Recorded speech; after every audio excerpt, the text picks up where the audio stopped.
Welcome into the Cactus Golf Podcast, episode number 70. It is a big week. We are, and if you don't know, if you're the first time tuning in or you haven't listened too long, we are in Scottsdale, Arizona recording this. That's where we live, so this is a big week for us. WM Open. Actually, yeah, it's just WM Open now because Waste Management changed their name to just WM. WM, yeah. Short and sweet. I like it. Yep, WM. I didn't like it. Well, it's like, you know, it's like, well, that's kind of arbitrary. I like WM. It's like, I just feel like they mean anything. They probably just built up their name to big. Like people will say WM Open, but when you're talking about the business, like you say WM, right? Yeah. I agree with that. It's kind of like arbitrary. But yeah, we got a big show. We got a couple of reviews. We got a couple previews to do. I didn't really have a whole lot of notes. I feel like all the news came just from the tournaments we were going to talk about anyway, right? Yeah, I didn't really have too much. Well, I guess I have one late breaking news that happened this morning. Tiger made a post on Instagram this morning saying, what was the exact thing? Essentially he's like teasing the new product launch. Yeah. What did it say exactly? It was like the vision remains the same. Yeah, or something like that. I didn't really think it said really anything. It was just kind of bland. Yeah, it's just a picture of him. Yeah, eyeing his eye. Yeah, his eye. The vision remains the same. 2/12/24. So that would be Monday. That'll be a launch date. Yeah. Yeah. So it looks like Monday next week we'll have. Next week's episode we'll have some news on Tiger's new apparel. If you follow us Sunday Red, right? Yeah. If you follow us on Instagram, you saw Blair's mock-up of what it could possibly look like, and we'll see if it's true. We've got digital. I mean, they better go pretty far away from my design, or else I'm going to sue them. I mean, that's my design. Well, I guess that's another news thing that we can talk about because Costco is getting sued. Oh yeah, that's by right. TaylorMade currently for. But it's also funny because I was reading some comments about that, and My Golf Spy had a pretty big. I don't know if you saw their post about it. My Golf Spy did a post and they were breaking it down a little bit, kind of going into how Kirkland Costco was being sued. But apparently, what was it? TaylorMade, right? TaylorMade P790s, what they were saying they ripped off. Yep. Apparently, TaylorMade was sued by PXG for the P790s ripping off PXG. Yeah. So it's like a big circle. Big circle here. So it's like they stole it from PXG, then Costco supposedly stole it from the TaylorMade P790s. Dude, it's like we talked about this before. It's people just regurgitate the same stuff. Like there's no. But then it was also somebody commented that it's probably just like a backfire, because it just brings more attention to Costco. That's how all these things work. They brought more attention to it, and now more people are just going to go buy Costco's Someone irons. said too, and I don't know this one, but someone said that Titleist tried to sue Costco for their balls too. Yeah, I did see that. That's right. Yeah. So Costco is just running up a storm. I saw this today. That TaylorMade's essentially releasing a new bag that looks just like Jones Sports bags. Yeah. Well, I mean, it's like bags the are same pretty style. how you can't really deviate too much on a bag, right? No, especially an all black bag like that. Come on, for sure. It's just the style of the bag. All of Jones bags are just built that same way with the loose body of the bag. I guess I want to say it's not like a stiff bag that's got plastic in there that makes it so you can't crunch it down. I think most of these Jones bags have that soft body, that carry bag. So I don't know. It's a copycat world. And then also it's like you're suing them, and it's bringing more attention to it, and it's like so.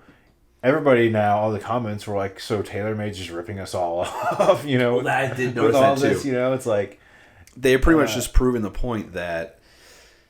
They're just selling everything up at a crazy markup. Yeah. Essentially, that's what they're showing. And at the end of the day, yes, because they're paying that money they're charging for clubs. I'm sure it's going to. And some people were saying, I saw that if you test both the TaylorMade P790s are still better and whatnot, which I don't know if that's true or not. Maybe it is. Maybe it isn't. I would hope it's true. Maybe if you're good enough, you'll notice a difference. I would hope it's true. Like if you've got a company that just specializes in golf, and then you got a company that does everything. I would hope that the one that sells rotisserie chicken. Yeah, exactly. The same company that sells rotisserie chicken for $5 is a great point.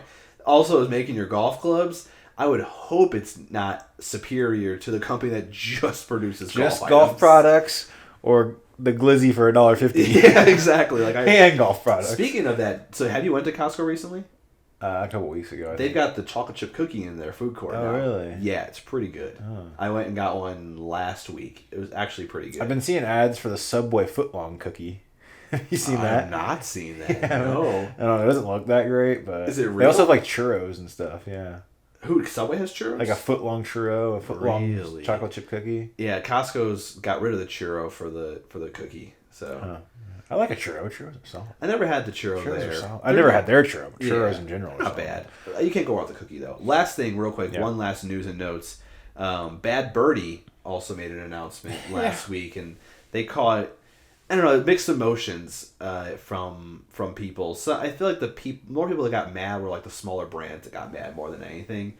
Like the actual fans of Bad Birdie were probably more excited than anything because essentially Bad Birdie ran was running an advertisement for an event that they're having this week at the Waste Management. Well, at their physical store during the week of the Waste Management, and you can bring any polo that's considered a knockoff, which is essentially anything. That's pretty like a broad term. It's because you can go to Goodwill and get a polo for what, a couple $? Yeah, and you can go turn Actually, that's it in. a good idea. I didn't think about that. It's a great idea.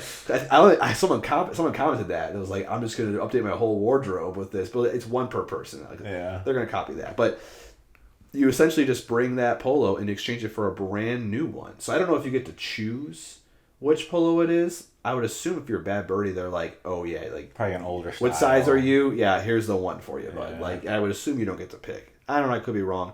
But some companies took advantage of it and of like the attention because the companies that like their polo was blurred out, they like commented, like made a post about it and like showed the blurred out polo and then their polo, and it is their polo that's getting like talked about.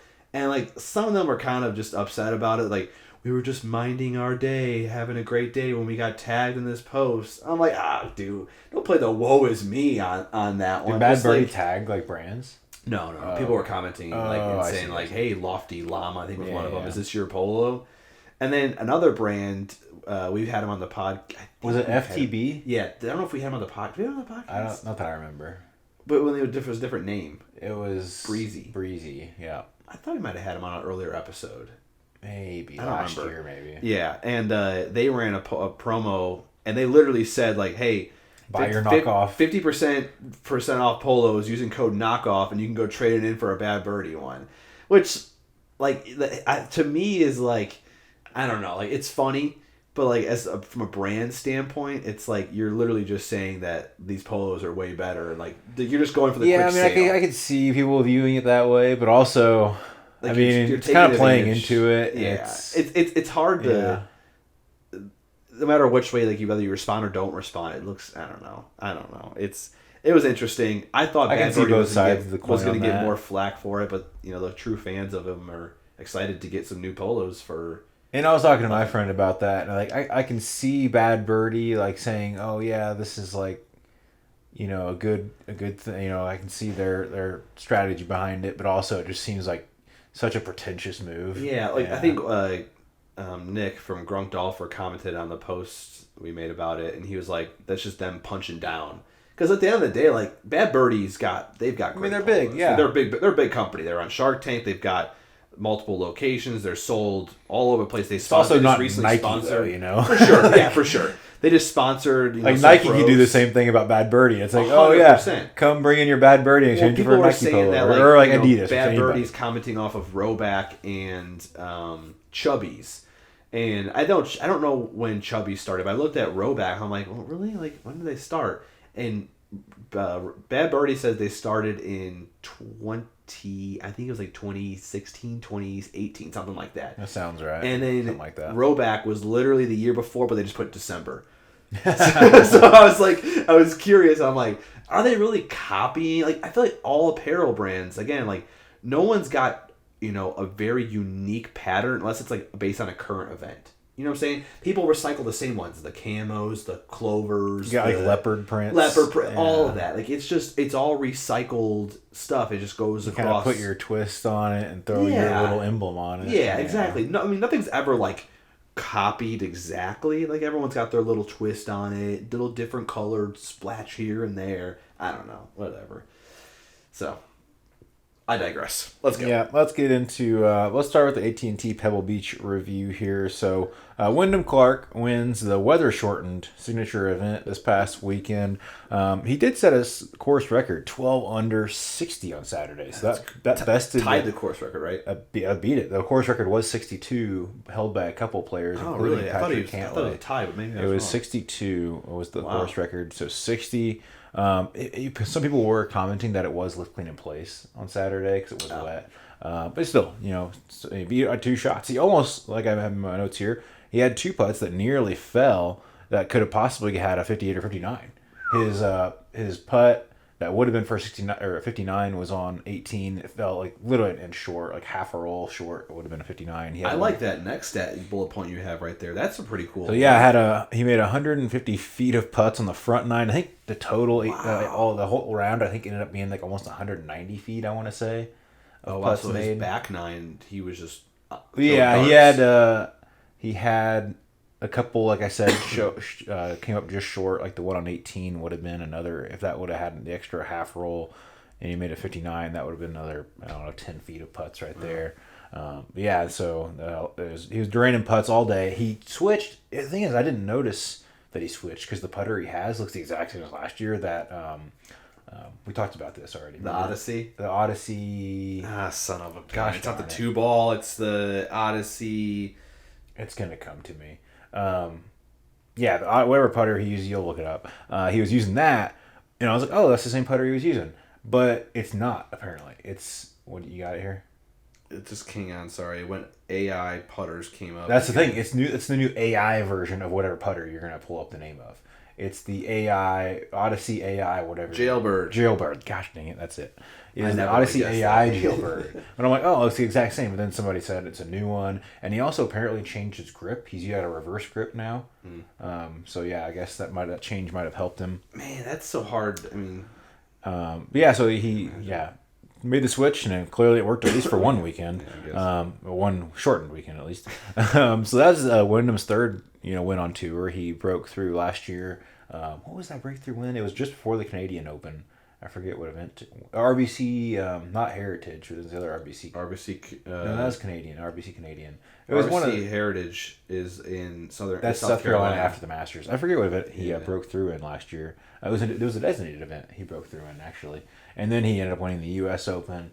So this was been his third win on tour.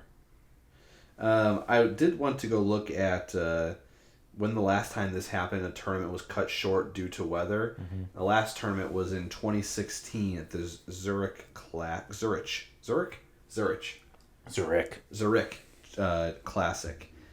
So it doesn't happen often. 8 years ago was. I want to say we've had a Monday finish recently. I didn't look this up, but I want to say we had a Monday finish like a year or two ago, maybe. Last year or 2 years ago, we definitely had a Monday finish. I remember that. I was just surprised because I want to say it might have been at Pebble actually, because I want to say they had a week in between Waste Management. That sounds familiar.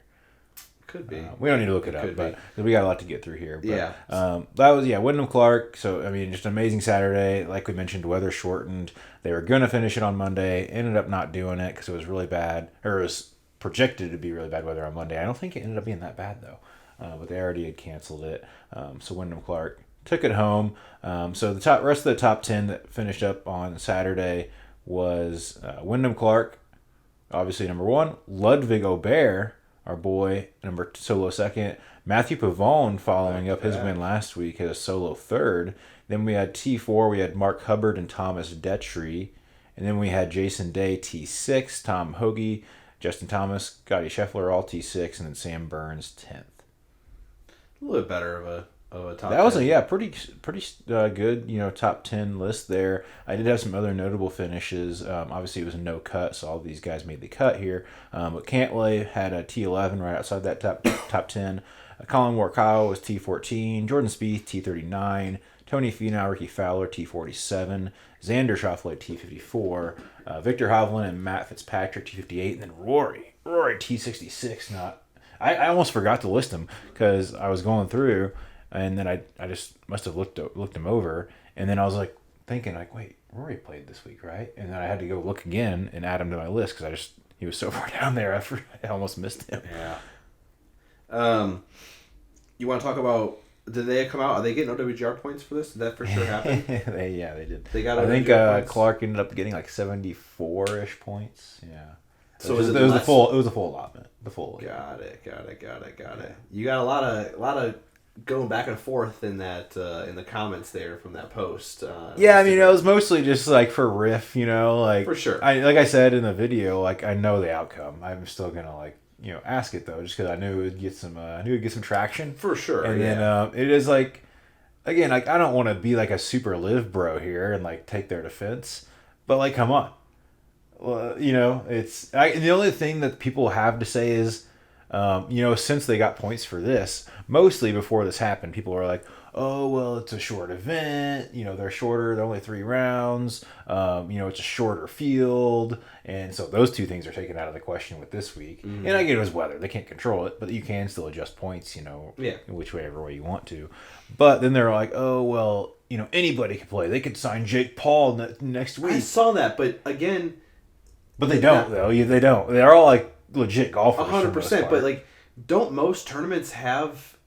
sponsorship invites, except exemptions, So like, but then the sponsorship exemptions are usually the full fields. But yeah, it's still kind of a similar thing. Yeah, I don't know. It just it's still like again, no matter what you say, you're never going to convince one person who thinks one way to think the opposite. That everyone's always going to stick to their guns, and they're going to get crazy offended by it. My thing is and I might have started a Twitter debate today. Because I can sometimes get wrapped in. Usually, I'm pretty good about not getting into it. I think that's a lie, but all right. No, usually I'm pretty good. But this one, I commented a couple times, and I was looking at the OWGR after this event, and I was looking to see what happened, because Joaquin Niemann, who won the LIV event that we'll get into here, he dropped because he didn't get any points, right? He's currently, I think, 74th in the world, so he's not in any of the majors currently. He doesn't have any exemptions for the majors. Mm-hmm. And you want to know who's ahead of him? One player in particular? The amateur? Yeah. Well, they're not amateur anymore. Oh, yes. So after that one, he came in dead last also. So not to hate on him, but he came in dead last after winning that event at the Amex. So like we mentioned, one win shot him from like 4,000 to like 60th, something like that. And that's what I was commenting on Twitter, X, whatever. Yeah. I'm like, so look, say what you want about LIV. Do you, like, regardless of how you feel about LIV, do you think Nick Dunlap is a better golfer than Joaquin Niemann? Yeah. No, you can't say that. No shot. If you think he is, then you're just lying. Or Jon Rahm. Or, I mean, like... Rahm's ahead of him. That's what he's ahead of him, I guess. Yeah, but eventually he won't be. What's his name? Just dropped out of the top 200. Dustin Johnson. Out of the top 200? Out of OWGR. Really? I just saw that. So the first time since... Look it up. I'll just pull it up right now. You pulling it up? It was like the first time since... I forgot when in his career that he was outside the top 200. Pull that up. Huh. 189 is what this thing is showing here, but I don't know what that's dated. Pull up the actual... There you go. 218th, yeah. Huh, I didn't notice he was so far down there.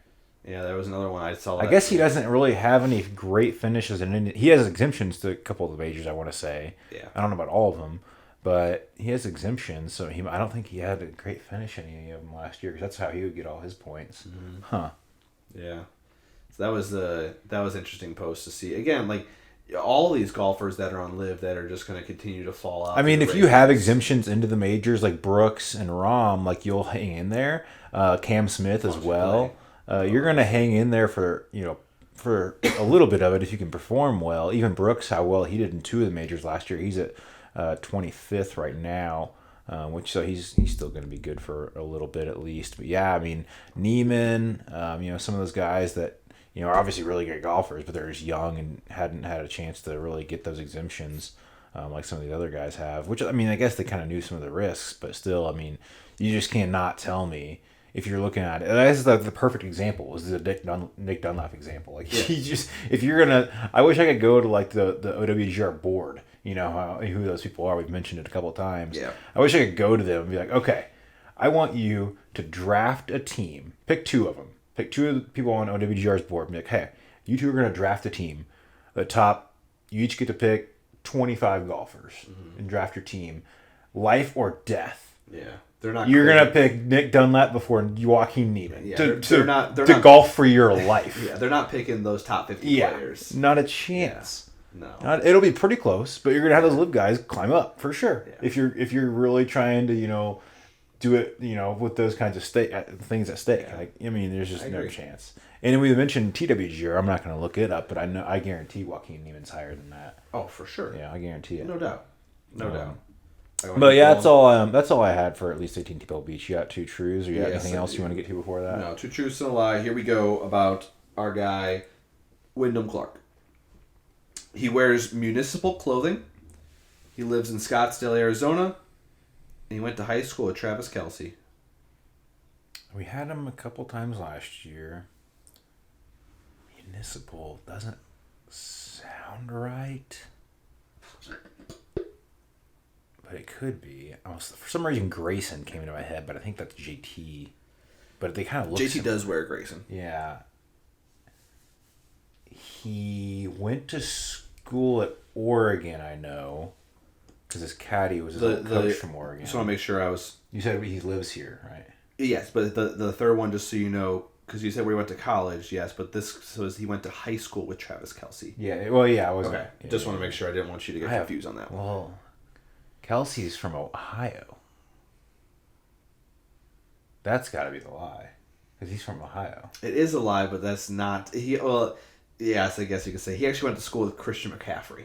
Oh, I knew that. Yeah, I knew that. They mentioned that during the U.S. Open last year. Yes. Yeah. I think that was part of your two truths. It was. But he does wear municipal clothing. It's a Mark Wahlberg company, actually. And he does live in Scottsdale, even though his home course is in Colorado. That's weird. Where he plays from, which is interesting. And then he went to high school with Christian McCaffrey at Valor Christian High School in Colorado. Yeah. Okay. Yeah, I knew Kelce. Yeah, I figured. Yeah, and also that's like Kelce's like a thing of the moment. So he's in the news right now. So that was with Christian McCaffrey, kind of I thought too. Both two Super Bowl contenders coming up this Sunday. So hot take, real quick. We just brought it up. Who you pulling for? So I went against Mahomes last week, or I guess 2 weeks ago now, against the Ravens. Man, I don't think you can bet against Mahomes. I thought the Ravens had a better team when they played their Chiefs, and I still think they had a better team. I think the Niners had a better team, but you just can't go against Mahomes. But I talk about betting a little bit on other sports on this podcast sometimes. Yeah. I'm just not betting the money line. No, I'm just not betting money line, and I'm not betting the spread. I'm just going to bet props. I'm not going to, because I would. You can't go against Mahomes, and I also don't want Mahomes to win, so I'm just not gonna. I'm just not gonna touch it. I'm just gonna bet some props. That's fair. Yeah, I think I personally would love to see the 49ers win, just someone else. So mix it up. And then also like the whole Swift thing. Like I'm not a Swift hater. I'm less of a Swift hater, or I'm like more of like a Swift fan hater than just Taylor Swift. I think her fans are the more annoying thing than her. Well, yeah, absolutely. But I don't think. I'm not all close into it. I see it all the time. They're always talking about her. Did you see how much money she generated for the NFL? They estimated $330 million or something like that. That's crazy. Which that's not surprising. That's crazy. And I'm sure they helped her too. I mean, she's obviously bigger than at least Kelce. I don't know if she's bigger than NFL in general, but I think they obviously helped her as well. Because she had that Netflix thing come out. She had the whole tour she was doing during the season, and then she just had that album released at the Grammys. Announced. Yeah, or announced, whatever. Yeah, same thing. Yeah. Yeah, so I think it was a mutual partnership there. For sure. I don't love her, hate her. I'm kind of like neutral. I don't care. I mean, I know like that tour, that was the Eras tour thing, that happened last year, and so like I heard some like sick people like talking about. Like, I had some football podcast people say they went with like their daughter and stuff, and I'm like, all right, if this guy's going, then like that's kind of like a crazy thing that like a football podcast guy is going to like a Taylor Swift concert. That's crazy. Yeah. And they had like good things to say, obviously. Yeah, I mean, I don't think it's really much you can really say about her. She doesn't really. I mean, she's like obviously fantastic.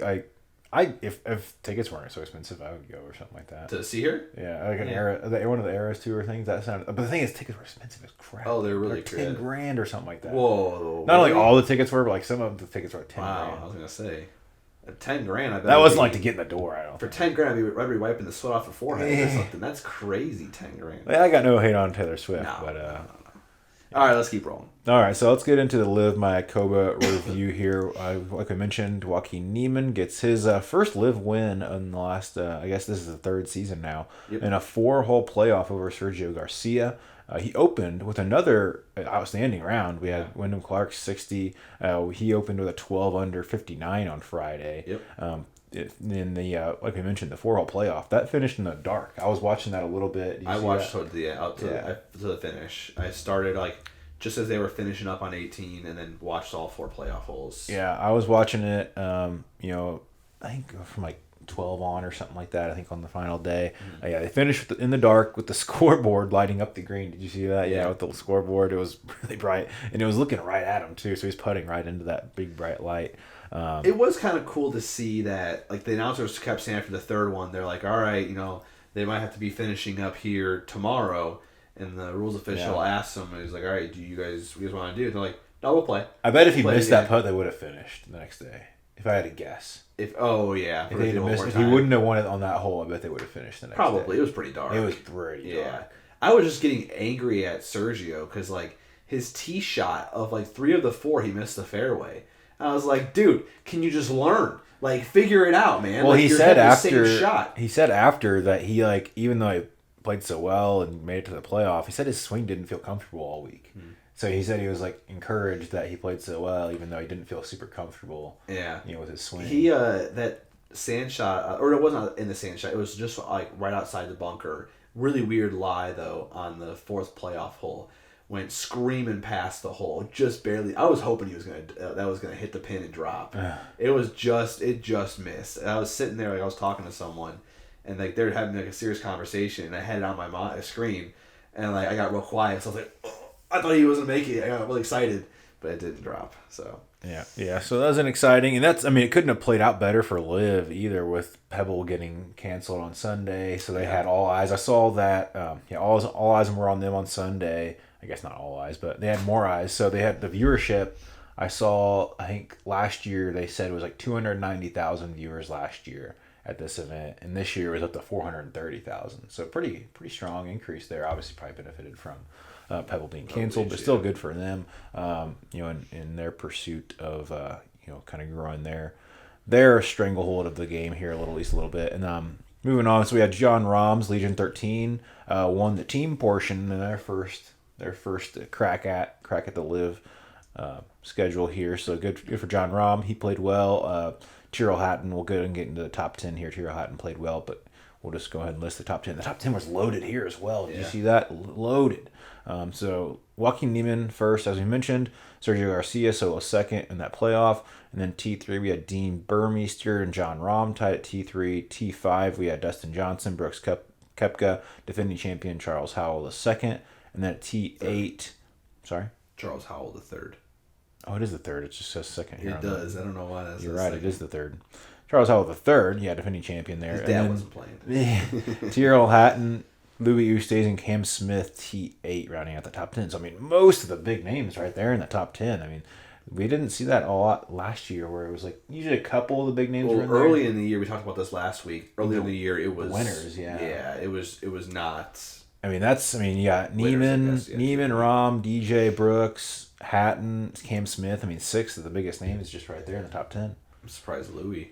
Yeah, and then Louis. Louis a little older, but he's a recognizable name for sure. The rest of the notable finishes, again, not that many because most of them are in the top 10. But we had Taylor Gooch T15. Who? And then Patrick Reed T17, Bryson DeChambeau T25. Phil didn't get the notice that the LIV season started. He finished second to the last at T51. I don't know, man. His alarm clock was set up. He didn't hit the snooze button. He did. He probably was in Mexico. So he's still waking up. So that was some of the notable finishes there. Do you have anything else for LIV? Yeah, I was just going to say too that Niemann was assessed a 2-stroke penalty on Saturday, but it wasn't announced until Sunday after it was brought to their attention that he did not drop from a club length. I think it was on the 15th hole off the cart path or something like that. He ended up. I didn't actually see the clip of what the difference was, but he could have this could have ended a lot earlier if he. Well, I guess maybe not. You never know how that shot could have played out. Well, so it was actually funny. Did you see his drive that like went into the woods that got ricocheted out? Yes. He hit a drive and like should have been long gone, Yeah. but he just got a lucky bounce, hit a tree. It went like wasn't even like hit like a random tree. It was like a forest of trees, and just happened to like bounce out into not the fairway, but like the second cut, I think. Yeah. So that like it made up for it, I think. He even said that after. He's like, yeah, I think that kind of just made up for the drop thing. So fair enough. There you go. I golfed last week myself, and remember last time we played San Marcos and I smacked that palm tree. Yeah. Well, so I played somewhere else by myself on Friday last week, and I had a punch out shot. My drive it was great in the front nine, back nine kind of falling apart. But anyways, punch out shot, and I just connected. I mean, beautiful shot, punched out, kept it low, and I'm watching it, and it, bam, hits a damn tree and comes right back to me again. That's like one of the worst feelings. Especially when you hit it good. Exactly. When you strike it good, at least. Dude, it felt so clean. It was just a low runner. I just wanted to punch it out and run it towards the front of the green. I would have been perfectly fine. And just whack right in the center. I mean, didn't even hit a side and ricochet one way. I mean, dead center of the damn tree and right back towards me. I was like, great. That's fantastic. That's the worst feeling. So, all right. I have two truths here. Oh, that's right. Yeah. Unfortunately, I haven't been keeping track. Maybe I can go back through my notes and figure out your... I was 5-0. No. I think you finally got... You were over for a while. I think you might have gotten one at some point. Yeah. So I'm not going to show... I didn't highlight it here. I did not look. I didn't have it shown yet until I took it away my screen here. But all right, two truths for Joaquin Niemann. 2 truths and 1 lie for Joaquin Niemann. Okay. So first here, so he's listed, not what he is. He could be different, but he's listed as 6 feet, 152 pounds.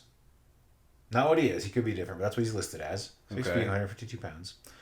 Was accepted to USF, that's University of South Florida, to join the golf team, but failed to gain entry due to his TOEFL, which is Test of English as a Foreign Language score. So he got accepted in USF. These are okay. But he couldn't get in because, from what I gather, he just didn't know English well enough, apparently. Okay. Growing up in Cordoba, Argentina, his father gave him plastic clubs at the age of 2. That last one is a lie. He's not from Argentina. What? I thought you were going to tell me where he is from. Well, I can look at the map. I see the flag. It's I forgot you had the flag right in front of you. It's Chile. Yeah. Because I knew Argentina's flag. I'm not really great at this. It's like light blue, right? Yeah. Yeah. Because him and Mito are from same place, right? Yeah. All right. Yeah. Mark it for the dub column. There you go. So he didn't pass his English to be able to golf. I mean, I'm sure he knew English to an extent, but whatever equivalency this test requires, he obviously didn't pass it. That sucks. Yeah. So, he weighs 6 feet, 152 pounds. Which is he is 6 feet, weighs 152 pounds. That's true. That's what he's listed as. Yeah, at least on when I just googled his name. Really? Yeah, a little lanky. Yeah, I feel like he seems shorter. He just is he's just like a tall, lanky guy, skinny guy. And the test did not go in his favor for the English back in the day. It's pretty well though. I was listening. They had his caddy mic'd up. His caddy was speaking English. I was surprised by that. Huh. His caddy was speaking English to him. I would have thought him and his caddy would have spoken Spanish. I wonder if they had told him because they were mic'd up to speak English. Possibly. I don't know. And I was thinking about that, and they were talking like yardages. And I know Jon Rahm and his caddy usually use meters when they speak. But they obviously speak English, those two. But I know that when they talk about yardages, they don't use yardage, they use meters. So interesting. I was kind of thinking about those two things. But okay. You got the dub. We went 2 for 2. This turn in this episode. Yeah, you're right. Yeah, 2 for 2. That might be the first time ever on 2 truths. Probably. So good job. There you go. Maybe, I think I don't know. We'll make up a record for you. 2 and 50. Probably like 50 live tournaments. Probably like 2 and 5 or 4 or 5 or 6, like somewhere in that range. Like that. All right, let's get to the meat and potatoes here. Let's get to the real important stuff. Here we What's go. going on this week? So we got the WM Phoenix Open preview. We have defending champion two times Scottie Scheffler, the two-time defending champion Scottie Scheffler. Obviously played at TPC Scottsdale Stadium course in Scottsdale, Arizona. It's a par 71, 7,261 yards. You came in and said it wasn't a great field. I thought it was still a pretty good field, despite a couple big names dropping out. So we had Xander and Hovland drop out. I don't know if Cantlay was ever in the field. You said he dropped out. I don't know if he. I don't know if he ever dropped out. I just don't think he was in the field in general. He might not have been on DraftKings. DraftKings had him and Rory listed. Did they? As odds. I wonder if they just like post it and then just see if they're gonna actually confirm to be playing or not. I don't know. Yeah, I know. I saw a couple accounts tweet that Xander and Hovland dropped out, but we do have Matt Fitzpatrick, Ricky Fowler, Sungjae Im, Jordan Spieth, Cam Young, Scottie Scheffler, Justin Thomas, Sahith Theegala, Sam Burns, Minwoo Lee, Wyndham Clark, Tom Kim, and Hideki. So it's still a pretty solid group there, just for some pretty notable names. Just more towards the back half of the top 25. Yeah, I mean, other than Scotty, he's the one probably only one in the top 5 to 10 there. Mm-hmm. But still, I think it's a pretty good crop. We have, obviously some of these guys. Tom Kim, we haven't heard much of this year yet, but I'm excited to see Minwoo Lee. That'd be exciting. Obviously, Wyndham Clark won last week. Yeah.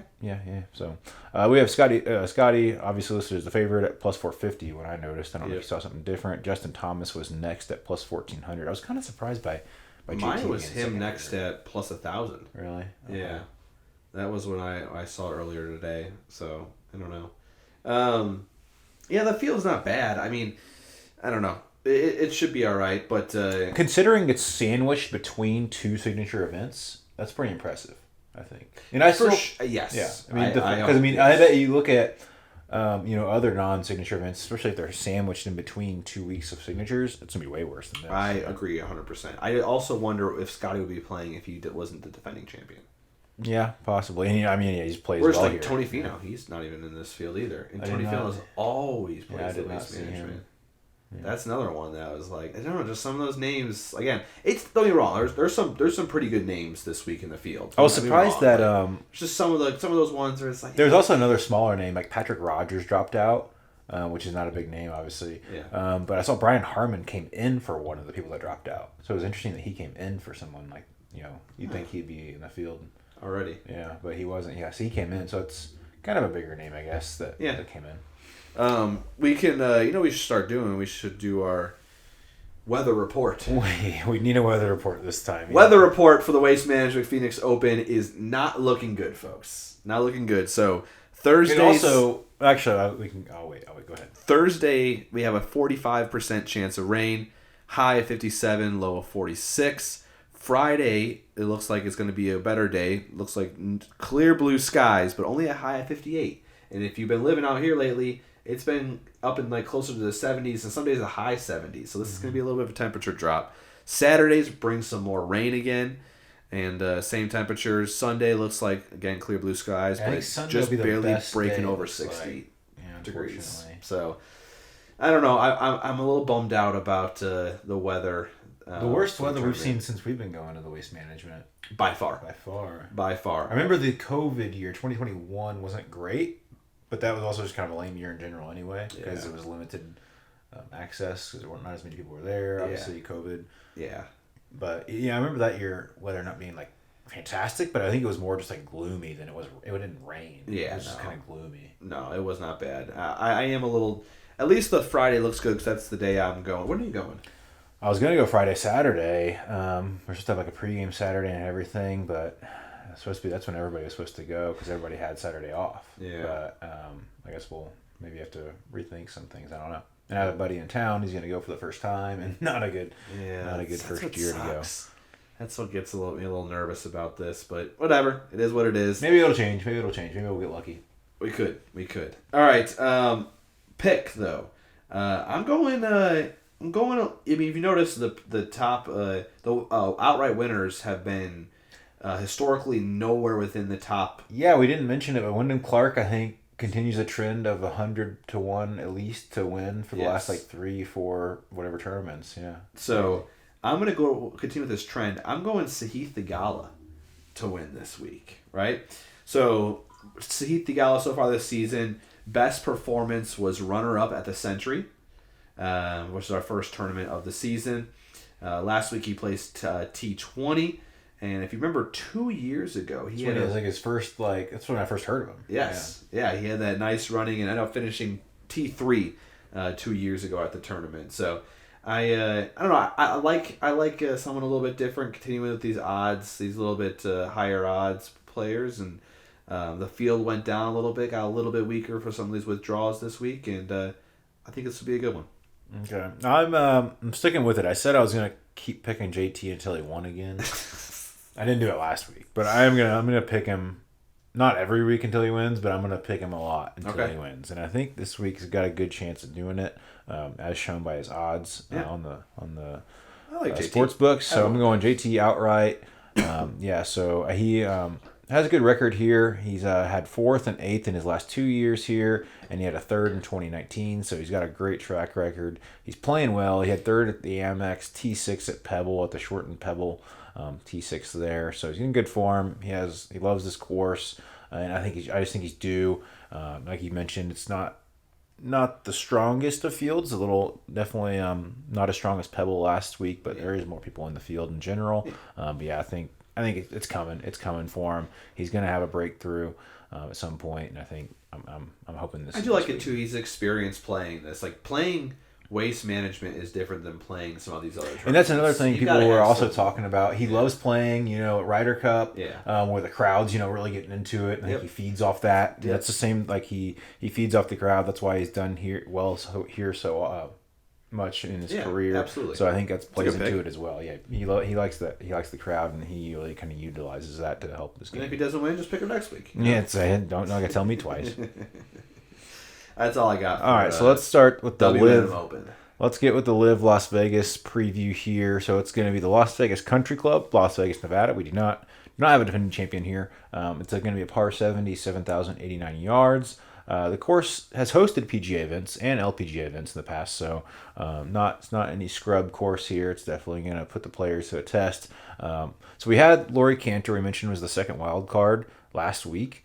It's TBD, or at least it was at the time I made my notes last night. So it's TBD on who the second wild card is going to be, if it's going to be Larry Cantor or somebody else. Victor Hovland or Xander wait, what? Just kidding. Well, Wyndham Clark was the one that was rumored to go to LIV. He shot it down. He kind of talked about that in his... talked about his legacy. His legacy. He talked about that in the press conferences after Pebble, how he turned that down. Like we mentioned, I thought it made sense for him, but we'll see who the second wild card is. Maybe it is Laurie Cantor, but it hasn't been decided who that is, at least as of about 12 hours ago or 24 hours ago. And then we will have Hudson Swafford be the second, or I guess the first, I should say, wild card again this week, as it was last week. Purse $25 million again, $20 million to the individual, $5 million to the top 3 teams. Current favorite is Jon Rahm at plus 450, followed by Hatton I had at plus 1100, and then Niemann at plus 1200. What are your thoughts on the tournament being the same weekend as Waste Management and the Super Bowl? Well, I think they're going to benefit. I think it would have been interesting if they had moved it to Thursday to Saturday, since Super Bowl Sunday. Mm-hmm. So I think they'll have a lot of those celebrities going to it probably on Friday and Saturday, and then obviously Sunday. I can only imagine. What time's the game though on Sunday? Well, our time is Vegas is on the same time as us, right? Hour back. Or they're on Pacific time. Yeah. So it's going to start local time, Las Vegas local time. 4-ish? I think 4. Oh wow. Okay, 4 o'clock. 4 or 5, I think. Okay. Yeah, because you got to think about East Coast. Yeah. It's going to be a 3-hour time difference from the East Coast. Okay. Yeah. And that event will probably be done around, I think will be done probably before that or maybe around that time. Yeah. So, but the participation, or at least the fan attendance will be down Sunday for sure. But I bet Friday, Saturday, they have a pretty good attendance there. Yeah. Yeah. I was just curious. I'm surprised I wonder if they even thought about moving it to Thursday to Saturday. I don't see why they can do whatever they want, right? They could have done that for sure. I would say if they wanted to. Why not? Yeah. So that's a good point. That's probably would make. We saw PGA obviously move from Wednesday to Saturday a couple weeks ago. 2 weeks ago. Yep, you're right. Yeah. I don't know. Maybe you should. I'll write them a letter. Coordinator for LIV. I'll send him my resume. Yeah, I'm gonna. You have anything else? I mean, I got my pick here. Go ahead. I'm gonna go with Cam Smith. Nice. I'm going. I went with the long shot last week. Did not perform very well. Carlos Ortiz did not. I'm going up the leaderboard this week. I'm going Cam Smith. I am going the chalk this week. Jon Rahm. I just think it's he plays obviously T3 last week, and I think LIV just. I mean, he's got to win. He's got to win. Might as well win early. Like Cam Smith. When Cam Smith came on to LIV, he won like the first, second tournament that when he was brought in. So same thing for Rahm. Already had the team win last week. Let's have this solo win this week. Did you see? Again, we're gonna go off track here for just a second. That someone from his team is 19 years old. Yeah, it's Caleb Surratt, and he played really well on Sunday. He did. Yeah, I think he shot like 4 or 5 under on Sunday. Came through. Yeah, he like just moved out of his dorm. Like I think a week before 2 weeks ago, like the week before the tournament. Yeah, Hatton was saying that they were checking into the hotel, and he looked down, and after Hatton checked in, he looked down and noticed that he was like, kind of like seemed a little like upset about something. So he walked over there, and he's like, "What's going on?" He's like, "Oh, they said they won't let me check in because I'm not 21." So Hatton had to give them his IDs to say that this was his room too. Which I thought that was hilarious. I thought that was so funny. This dude is making, I don't know how much money he makes. I don't know, probably pretty good money, and he can't even. I assume he didn't get any signing bonus, but I mean, his first check, he won the team event, and he placed not horrible. I think he was like 13th. I want to say. Yeah. I saw a thing where like he ended up going shooting birdie 4 holes in a row to secure the team victory. Well, the thing is, he started the Sunday with like a triple bogey, a 4-putt triple bogey. And then ended up he rallied and played it. It's pretty cool. Yeah, he played really well on Sunday. That's when the team aspect gets a little interesting and a little exciting, is to see, some like the team cheering on their one player left that can possibly. And like even though you're like 15th or whatever, you still have something to play for too. Not only yourself but your team. Not only playing for your place and maybe making yourself a little more money, but everybody a little more money. Yeah, it's the camaraderie. Yeah, and then also being able to spray the champagne on the podium. That's gotta be cool too. It's gotta be. It's gotta be. All right, that's all I got. All right, I wanna go to betting corner. Yes. Oh, man. You want to go ahead and just go? What happened last week, man? Go ahead and get. Literally, I thought I was gonna make bank. I might have gone like positive if we had played Sunday. Yeah. Like I might have climbed out of my hole altogether because I had. I texted you. I had 3 picks, so close. I had Cantlay. I had him pick top 5. He was T11, but that T11 was only like 1 or 2 strokes off of top 5. Then I had, what was my other one? I had my parlay. Alex Noren was top 30. He was T29. And then Ben On was T31. I had them both top 30. Oh, that's right. Yeah. Ben On was literally right there. And Alex Noren was there. And then my other one, I had Bo Hostler top 10. He was T11. Literally 3 right there. And they were all, I think most of Saturday, Hostler and Cantlay started in placing position. Obviously, a lot of golf left. But God, it's so close. If we had played Sunday, I might have not won any of them, but I was also right there to win 3 of them. Yeah, you can almost taste it. After Friday, I thought I was going to have 3 that were going to win. I did have 1 that ended up hitting, but only plus 4 units last week. So it was just Aubert. I had him top 10. He finished second. Mm-hmm. So Matt Fitzpatrick was the other one. After Friday, he was in the top 10, which I had him top 10. And then he dropped back to T58 just on Saturday alone. Jordan Spieth was nowhere near the top 5 at Friday. Bryson was nowhere near, but then Cantlay was kind of ish close to the outright. Yeah. So. Yeah, man, I felt so good, and then oh my gosh. Yeah. You got the carpet ripped out from underneath me, man. So current standings, I'm minus 40. You're minus 613. Is our current standings. And I had a streak going. I think of 2 weeks in a row of hitting. Oh gosh. 2 or 3. Yeah, 2 or 3 maybe. Yeah, something like that.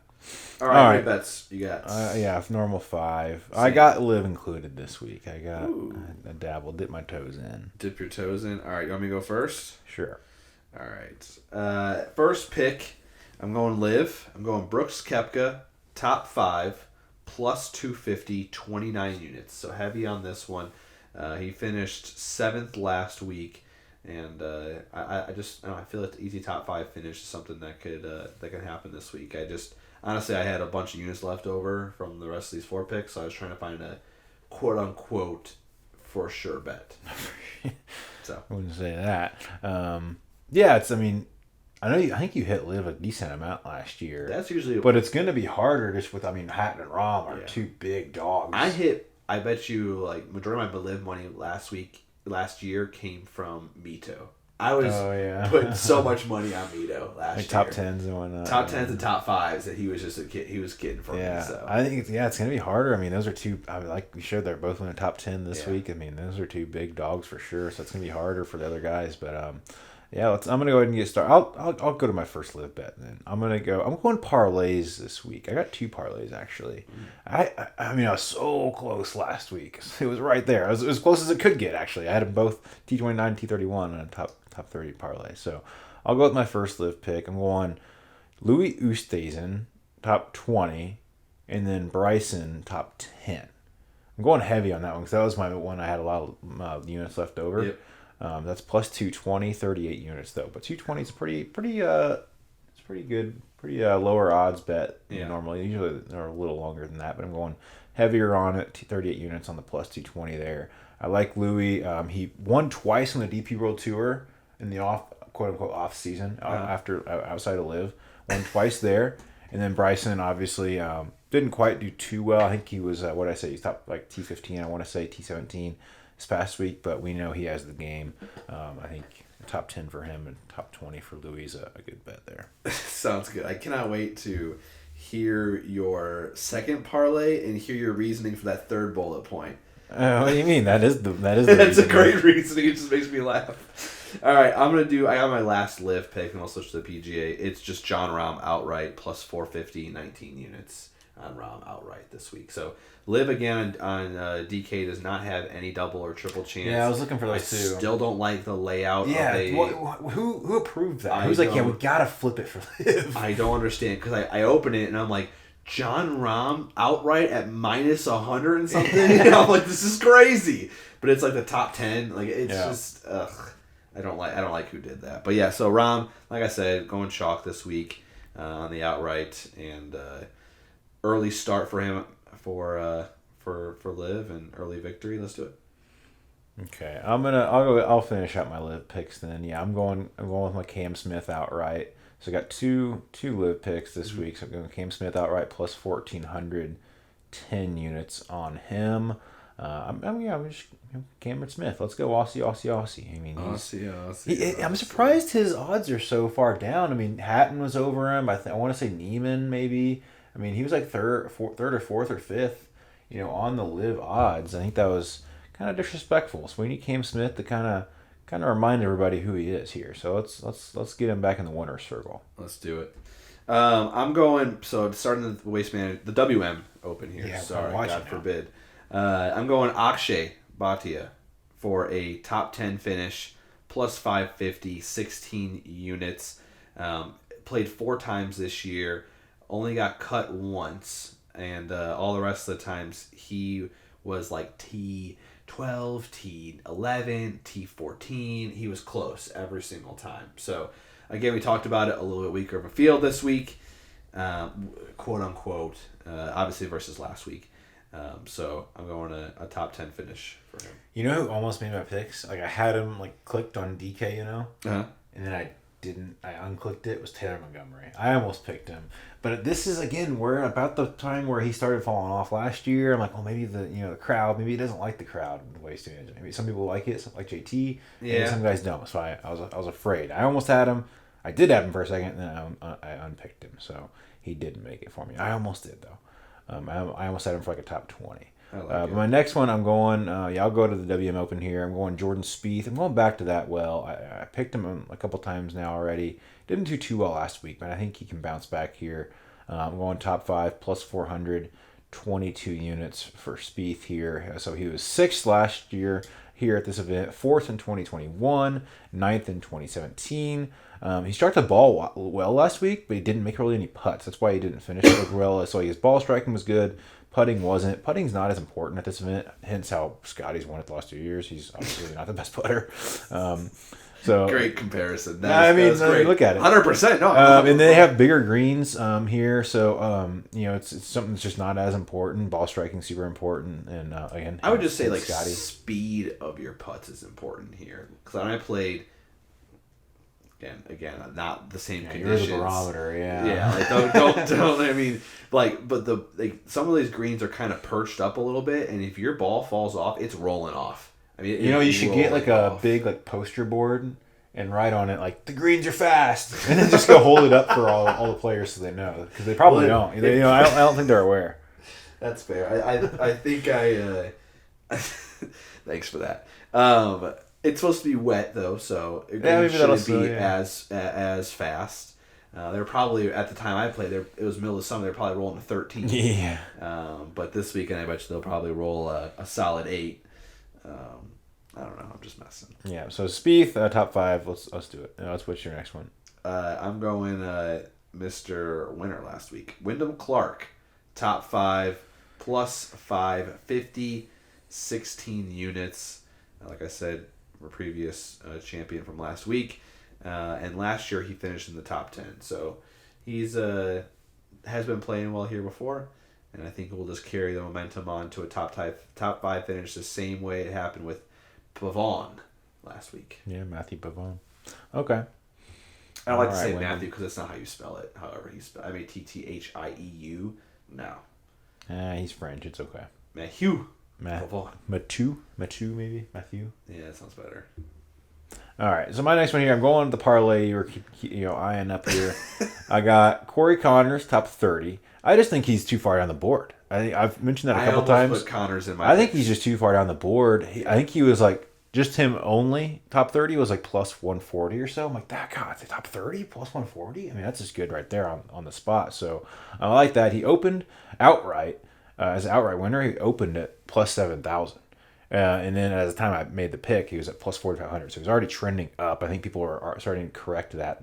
The books are correcting that a little bit. So yeah, just too far down the board for me. And again, he's a really good ball striker, not the best putter. That's, kind of goes into the trend that I'm kind of going here a little bit. All right, and so then, you talked about Connors. What about Ben On now? Ben On, similar. So he's, again, not the greatest putter. I think I mentioned that last week when I had him for top 30. So he has 2 top 10s here at this event, 4 top 25s, and 5 starts here. So Ben On, again, another good ball striker. He was hovering around there and around the T31 range last week, I should say. So it wasn't playing too bad. And then so I think it's a good top 20 for him. He can do that. And so then I actually just had just those 2 originally in my parlay. Uh-huh. But then I was like, you know what? We'll go a little heavier because I had my units up for this bet like 24, I want to say, to get my profit margin where I wanted it to be. Yep. But then I'm like, you know what? I mean, Scottie's like locked. He's a lock, so just add him. Why do you think he's a lock? I mean, it's Scottie. Yeah. It's Scottie. So like, it's a top 20. He had that streak of top 10, top 12s last year. It was, and it was like, I want to say top 20 for him. Like just that alone was like minus 150 or something like that, or minus 200, maybe 210. So I'm like, oh, just lock that in, top 20, because that's, for sure happening. You can just write that in with pen. Yeah. And so that was 3 right there. Corey for that one. Corey Connors, top 30. Ben On, top 20. Scottie Scheffler, top 20. It's plus 556.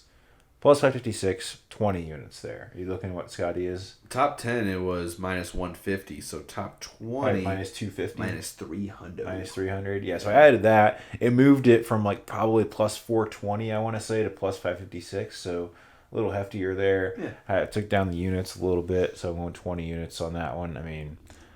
If that's it's a 3-legger. What's that? If Scottie's the one that ends up hurting you on this one, I hope he does. Honestly, I hope not. I hope he does. Just so I can yell at myself. They're going to be like, for the first time ever, putting mattered for this week. Scottie finishes solo last. Cut. Solo last. Ay. All right. My last one is triple chance. I'm going Scottie, JT Poston and Thigala. JT Poston. Okay. Yes, plus 400, 20 units. I'm not even gonna lie to you. Truth here is I wanted to find a triple chance with Thigala, and it also had Scottie in it, just as insurance. Okay. Because Scottie's just obviously the postman was just kind of just spare change. Yeah, he found his way in there. It was just like, it was already pre-made, so that's how that worked.